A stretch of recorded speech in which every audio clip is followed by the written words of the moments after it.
हिंदुस्तानी नहीं है, टाटा फारसी है, पारसी है। आपने कभी टाटा का झंडा देखा है? उनकी गाड़ियों में जाके देखिएगा और लोकतांत्रिक भारत में सवाल कीजिएगा तिरंगा क्यों नहीं है? क्योंकि उसके लिए बड़ा खोपड़ा चाहिए। ये कोयला चोरी बालू चोरी करने वाला नेता का दिमाग वहां पर नहीं जाता। कभी जाके टाटा का अपना निजी झंडा देखिएगा। भैया पीएचडी कर रहे हैं, इसका काम होता है रिसर्च करना, हर जगह रिसर्च करते हैं। कभी भी टाटा का निजी झंडा देखिएगा आपको बता देगा वो कहाँ का है। वहाँ तिरंगा नहीं होता है मेरे भाई, उनका अपना झंडा होता है, because they are not India, नहीं है वो भारतीय। हम यहीं के हैं, हम यहाँ के इंडिजीनियस है, वी आर रियल इंडियंस। लेकिन आज हमारी वैल्यू कहाँ? क्योंकि आज भले भारत का संविधान कहे कि हम समाजवाद भारत का निर्माण करते हैं, लेकिन गांव में आकर देखिए हमने पूंजीवाद भारत बनाया है, हमने एनटीपीसी का भारत बनाया है, हमने टाटा का, हमने बिरला का, हमने अडानी का, हमने अंबानी का भारत बनाया है। ये कल की सच्चाई है। आज याद रखिएगा, अंग्रेजों के कालखंड में जब 15 अगस्त 1947 में अंग्रेज भारत को छोड़ के चले गए, आप एक रिसर्च करिए कि भारत की आबादी क्या थी, 30 करोड़ से 35 करोड़ होगी। या भी रिसर्च करिए कि भारत की गरीबी का दर क्या होगा, भारत की अशिक्षा का दर क्या होगा, भारत की बेरोजगारी का दर क्या होगा। सारे चीजों को रिसर्च करिए, आपको पता चलेगा। आज 70 साल बाद आजाद भारत में, इंडिपेंडेंट इंडिया में, अपने भारत में हम अंग्रेजों से कई ज्यादा गुना बेकार हालत में आ गए हैं। गरीबी अगर अंग्रेजों के टाइम 5% थी, आज 25 के आसपास हो गई है।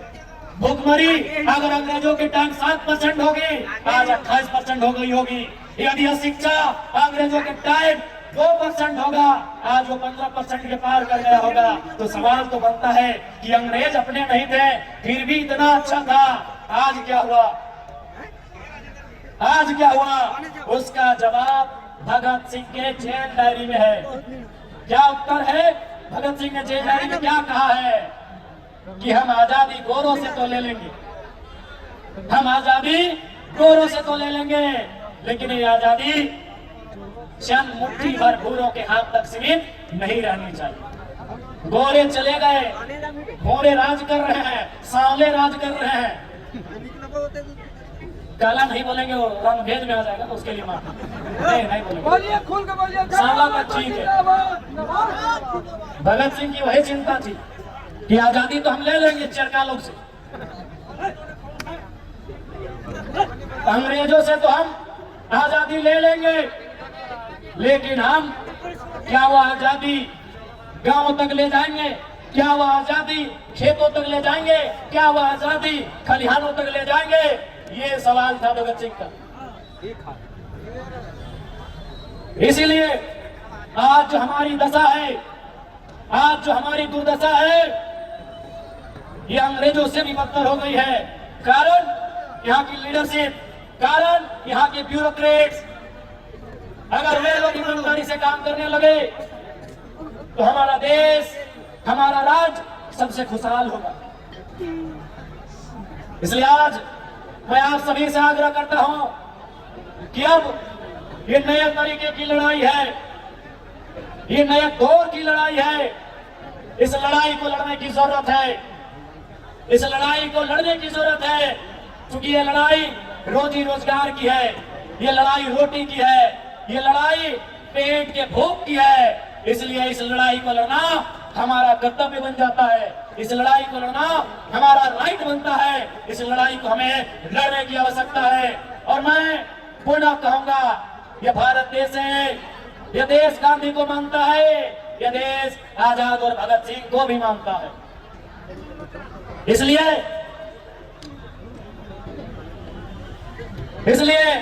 यदि हमारी लड़ाई, हम पहली लड़ाई की शुरुआत महात्मा गांधी के सत्याग्रह से करेंगे, हम अपनी लड़ाई की शुरुआत गांधी के सत्याग्रह आंदोलन के तर्ज पर करेंगे, और बात नहीं बना तो भगत सिंह के बम धमाके से भी सीख लेंगे।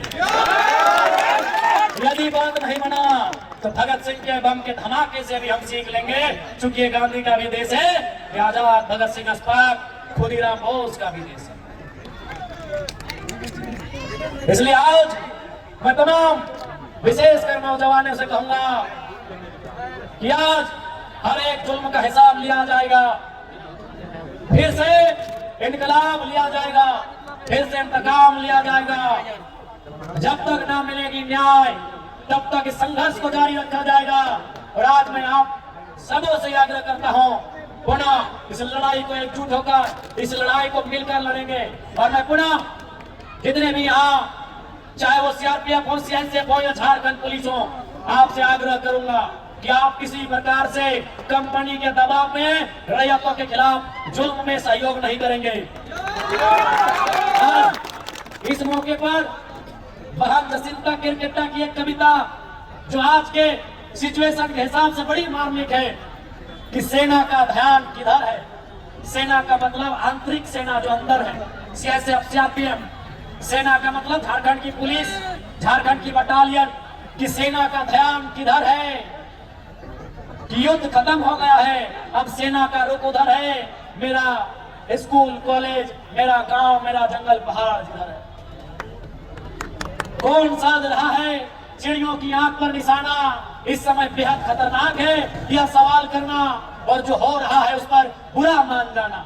क्योंकि शासन और प्रशासन का पहला काम है, क्योंकि शासन और प्रशासन का पहला काम है सवाल करती जीभ पर गोलियां चलाना।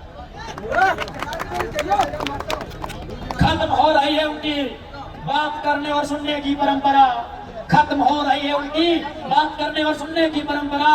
अब तो सेना की दक्षता का मतलब गांव और जंगल में गोलियां चलाना और सवाल करते विद्यार्थियों पर लाठियां बरसाना।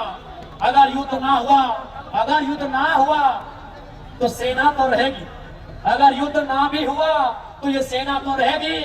आखिर ये सेना क्या करेगी? आखिर ये सेना क्या करेगी? ये कैंपों के लिए जंगल खाली करवाएगी। ये झारखंड की सच्चाई, इस कविता में दर्द है झारखंड का कि अगर युद्ध ना भी हुआ सेना तो रहेगी। आखिर ये क्या करेगी? ये कैंपों के लिए जंगल खाली करवाएगी, गांव को खदेड़ कर शहर लेके जाएगी। ये कैंपों के लिए जंगल और गांव खाली कराएगी और गांव को खदेड़ कर शहर ले जाएगी और फिर शहर में सवाल पूछने वाले गांव के बच्चों पर गोलियां चलाएगी और फिर शहर में सवाल कर रहे गांव के बच्चों पर गोलियां चलाएगी। आखिर क्यों?